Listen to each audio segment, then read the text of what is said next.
ever since Mr. Rahul Gandhi has disclosed and uncovered this massive vote chori that has gone on, it has been the endeavor of the government to try and target Mr. Gandhi.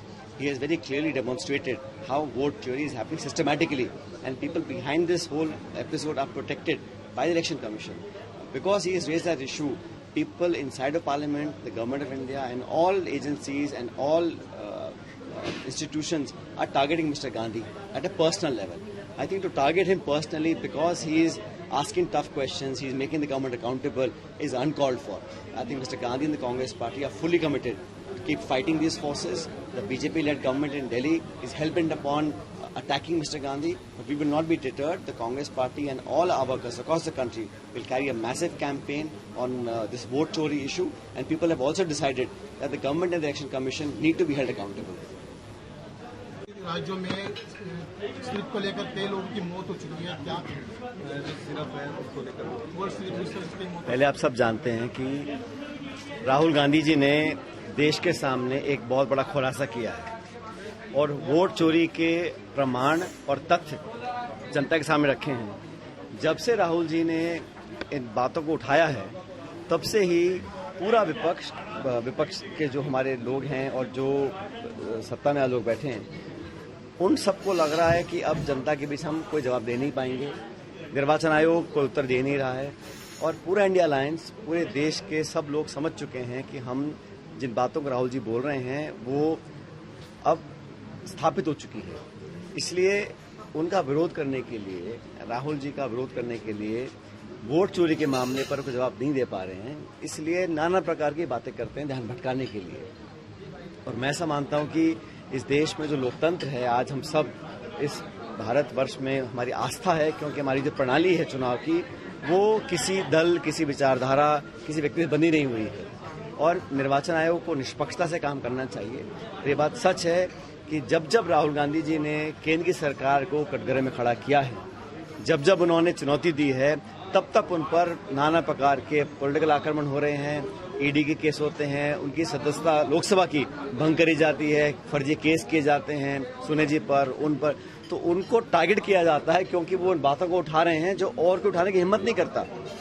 इतना बड़ा जो उन्होंने खुलासा किया है और लगातार और करते चले जा रहे हैं कि वोटर लिस्ट में गड़बड़ी हो रही है, नाम काटे जा रहे हैं, जोड़े जा रहे हैं और ये पूरा जो प्रकरण है किसके संरक्षण में काम हो रहा है इसका कोई जवाब नहीं दे रहा है। तो इसलिए जो वो कह रहे हैं उस पर निर्वाचन आयोग का जवाब देना चाहिए।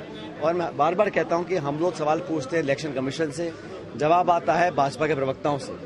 ये सही नहीं है और इस देश में आज एक दल का राज हो सकता है, लेकिन हमारी जो संवैधानिक संस्थाएं हैं अगर उनको कमजोर किया जाएगा, उनकी निष्पक्षता पर, उनकी पारदर्शिता पर अगर सवाल उठेंगे तो हमारे लोकतंत्र के लिए, आने वाले समय के लिए ये बहुत खतरे की घंटी है। सर, प्रशांत किशोर ये बोल रहे हैं कि भाई पहले और दूसरे नंबर पर एनडीए और उनके बीच मुकाबला है और आपका जो गठबंधन है या फिर आरजेडी है। जब लोकसभा के चुनाव हुए थे तो एनडीए और भाजपा इनको मिला के 35-38% वोट मिले हैं। मतलब जो 100 लोग वोट डालने गए हैं उसमें 62% लोगों ने एनडीए के खिलाफ वोट डाला है, इंडिया गठबंधन का वोट डाला है।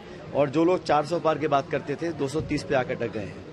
और जहां तक बिहार की बात है, बिहार में जो गठबंधन है और लगातार हम देख रहे हैं कि नीतीश कुमार जी मुख्यमंत्री इतने सालों से हैं, डबल इंजन वहां लगा रखा है।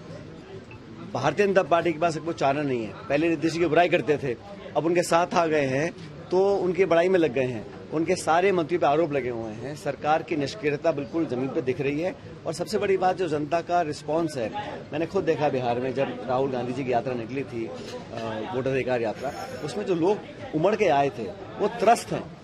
नौजवान वहाँ का रोजगार चाहता है, एक काम करने वाली सरकार चाहता है। वो लोग ऊब चुके हैं। बदलाव वहाँ पे जग जाहिर है बिहार के अंदर, और जो वैकल्पिक व्यवस्था वहाँ पे कोई दे सकता है तो हमारा गठबंधन दे सकता है। और चुनाव परिणाम जब आएंगे आप देखिएगा वहाँ बदलाव के लोग उतारू हैं और कांग्रेस और आरजेडी के गठबंधन को बहुमत मिलेगा। तो बीजेपी भाजपा को बी टीम बताया जा रहा है प्रशांत किशोर को, भाजपा की। अब ये ए टीम बी टीम तो जनता सब जानती है। हम तो अपने जो मुद्दे हैं, हमारा जो मैनिफेस्टो होगा, हमारा गठबंधन का जो एजेंडा होगा, हमारा गवर्नेंस का होगा, और तेजस्वी यादव खुद कह चुके हैं, राहुल जी कह चुके हैं कि हमारा फोकस यूथ पर है। लोगों को रोजगार मिले, लोगों को पढ़ाई लिखे शिक्षित। और बिहार ऐसा राज्य है जिसकी राजनीतिक, ऐतिहासिक, सामाजिक भूमिका इस देश में बहुत अग्रणी रही है।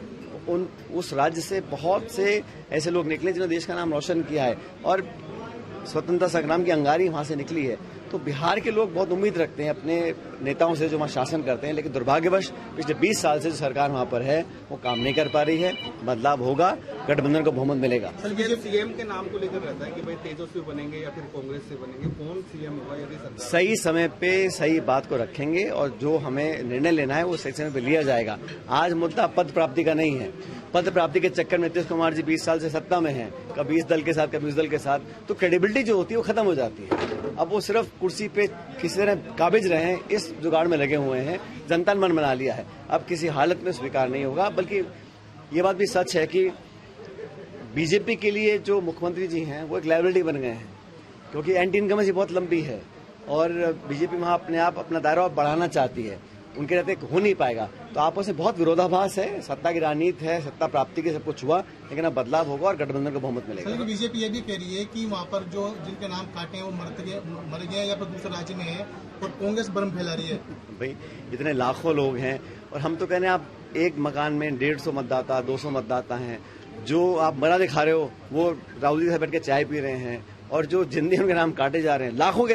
भाई अगर आप सही करें कोई दिक्कत नहीं है, लेकिन आप वोटर लिस्ट शेयर तो करें, आप डेटा बताएं तो सही ताकि हम वेरीफाई तो करें उसको।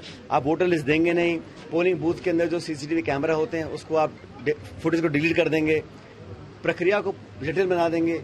ये जो पूरे कदम है ये कहीं ना कहीं इस दिशा में इशारा करते हैं कि कुछ गड़बड़ी है, कुछ छिपाना चाहते हैं। और राहुल गांधी जी कई बार कह चुके हैं वो और बड़ा खुलासा करेंगे। वो हम डाटा इकट्ठा कर रहे हैं, जनता के समक्ष लेकर आएंगे। राजस्थान में